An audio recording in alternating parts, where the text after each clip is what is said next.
సింహానికి దొరికితే ఒక్కసారి కండకండాలు చీల్చి తినేస్తాయి. కానీ ఈ సింహాల కంటే క్రూరమైన మనస్తత్వాలు ఉన్న వ్యక్తులు ఉంటారే, ఒక్కసారి చంపరండి. పొడిచి పొడిచి పొడిచి పొడిచి పొడిచి పొడిచి పొడిచి పొడిచి చంపి సత్యాక సంతాప కూటం పెడతారండి. అసలు నిజంగా ఎంత గొప్పవాడు, మహానుభావుడు. నిజంగా ఆయన అసలు అట్లా ఎట్లా అని ఒక్కొక్కడికి మైక్ ఇస్తే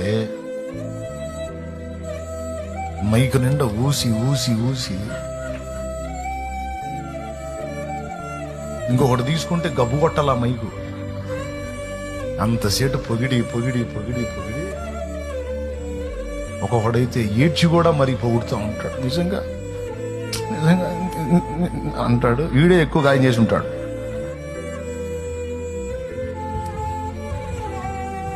ఆ సింహాలు ఒకసారి చంపేస్తాయండి. ఆకలి అయితే కాలో చేయో తీసేసుకొని తినేస్తే అయిపోయింది. కానీ ఈ సింహాలు ఉన్నాయే, వాటికంటే డేంజర్ అండి. ఇవి సావానీవో బతకనియో, పీక్కు తింటా ఉంటాయి. ఈ డిఫరెంట్ సింహాలండి.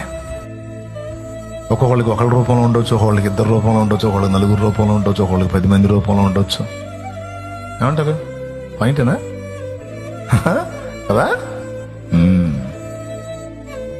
ఆశ్చర్యం ఏంటంటే దేవుడు ఆ సింహాల నుంచే కాదండి, ఈ సింహాల నుంచి కూడా దేవుడు నిన్ను నన్ను కాపాడుతానే ఉన్నాడు. వామ్మో, దానియేలు దేవుడు కదా మన దేవుడు. మరి ఎవరు దేవుడు? దానియేలు దేవుడే.